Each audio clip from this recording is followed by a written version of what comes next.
दोस्तों नमस्कार। आज बात करूंगा बैंक पेंशन अपडेशन पर।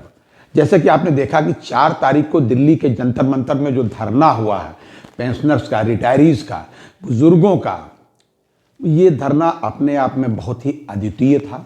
अद्वितीय इसलिए कि इसके पहले बुजुर्गों का इतना बड़ा धरना नहीं हुआ। लेकिन एक चीज और आपने देखी होगी, मैं आपको गैदरिंग दिखा रहा हूं भाई साहब कि कितनी गैदरिंग थी, मतलब काफी गैदरिंग थी। आप इसको देख के समझ सकते हैं फोटो।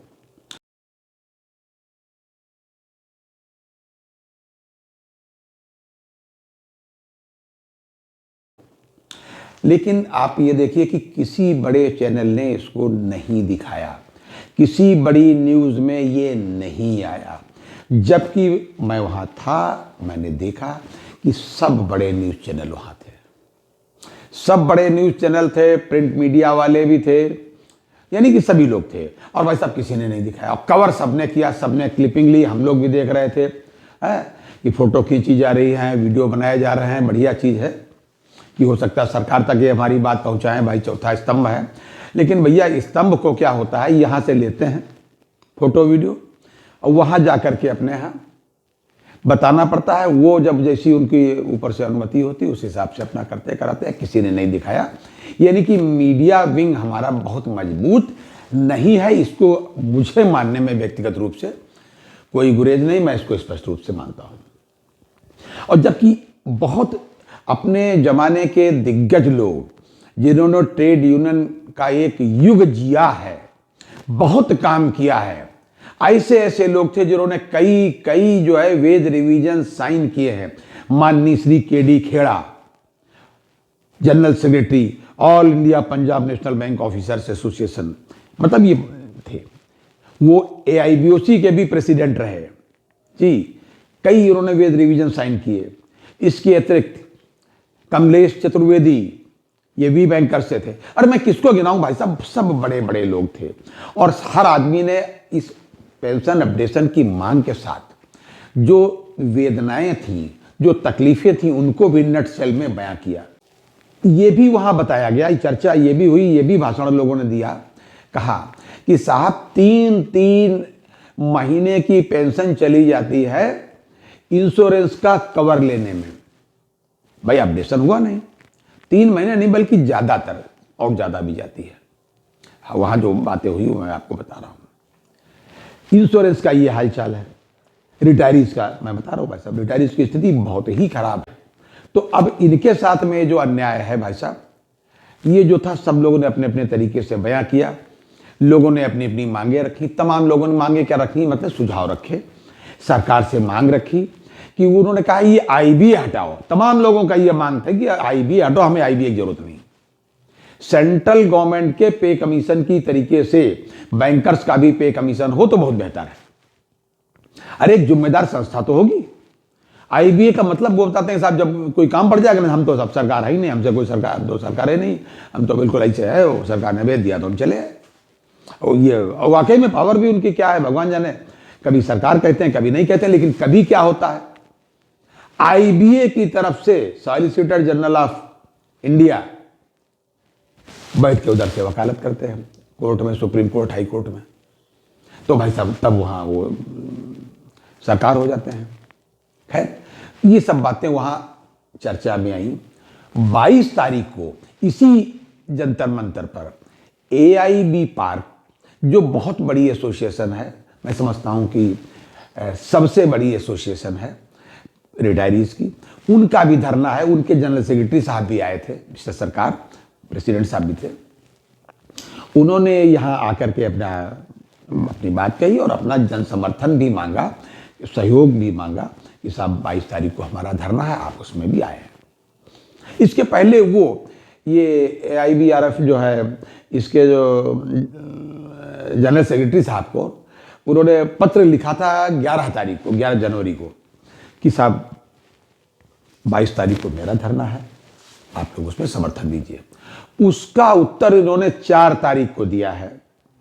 मैं आपको उत्तर भी दिखा रहा हूं।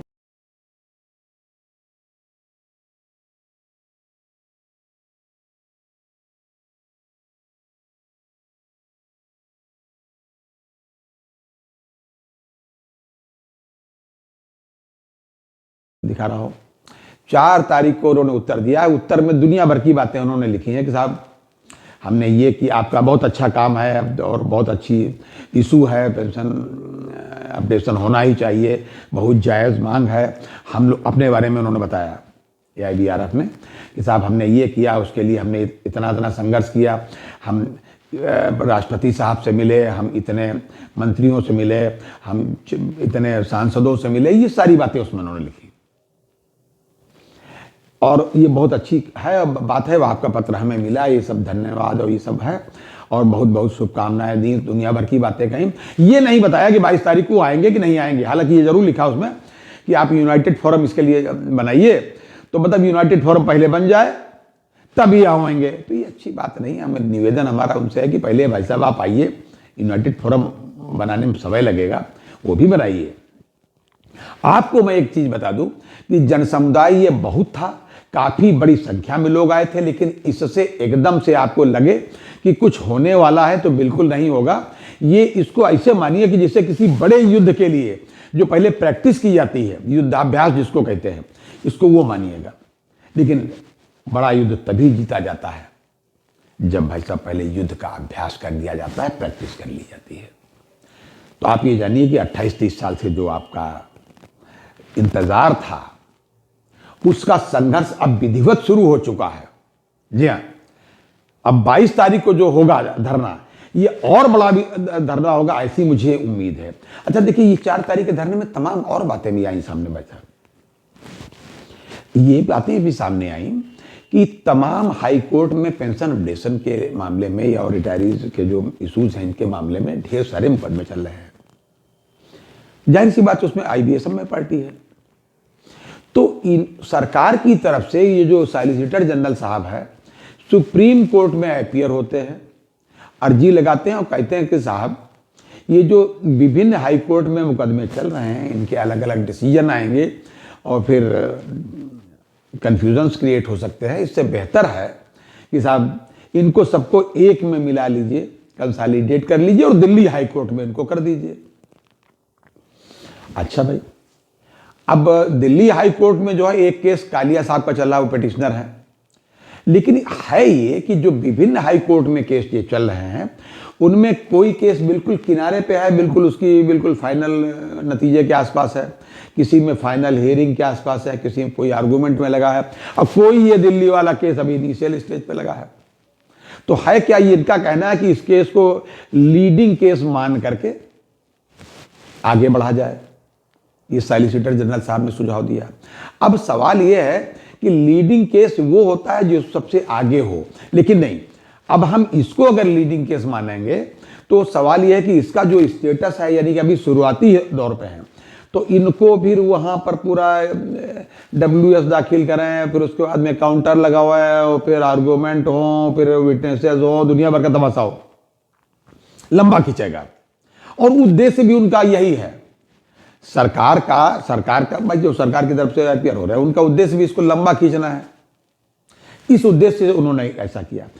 और इधर से जो वादी हैं तमाम मुकदमों में, पिटिशनर मतलब जो हैं इसमें रिटायरीज की तरफ से, करीब 166-67 के आसपास हैं। उसमें उत्तर प्रदेश से भी कई एक है। उत्तर प्रदेश में, हर प्रदेश में मुकदमे चल रहे हैं इसके। उत्तर प्रदेश में जैसे लखनऊ बेंच है, इलाहाबाद हाईकोर्ट की लखनऊ बेंच है, यहाँ कई एक है वादी।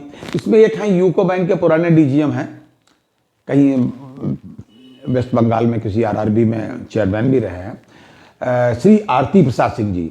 उन्होंने मुझे बताया कि साहब ये देखिए, मुझे एक नोटिस आया,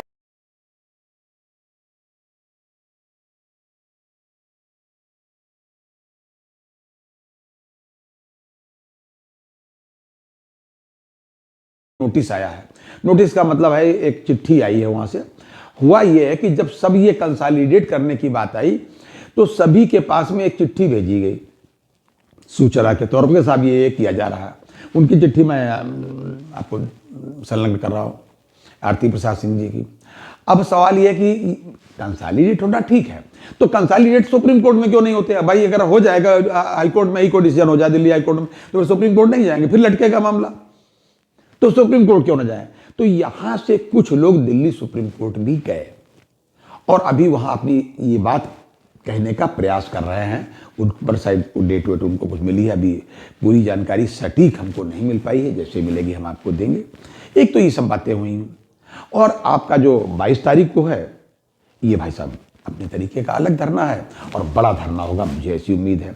इस बीच में चलते चलते एक बात अपडेट और आपको बता दूं कि आज बसंत बानकुद्रे साहब जो कोल्हापुर से है, महाराष्ट्र से, उनके मुकदमे की भी तारीख थी। उसमें पुलिस को अपनी रिपोर्ट लगानी थी।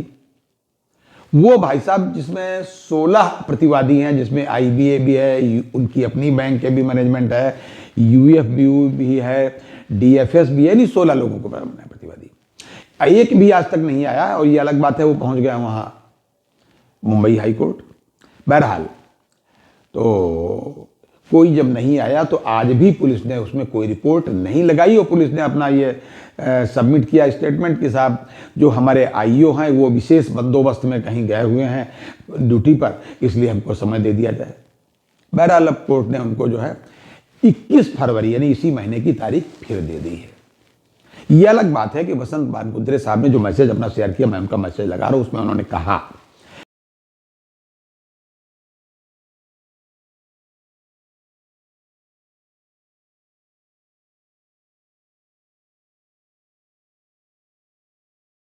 कि मैंने कोर्ट से कहा कि साहब ये तो एक तरीके से कंटेम्प्ट है कि आपकी बात को इतनी बार में भी नहीं माना जा रहा।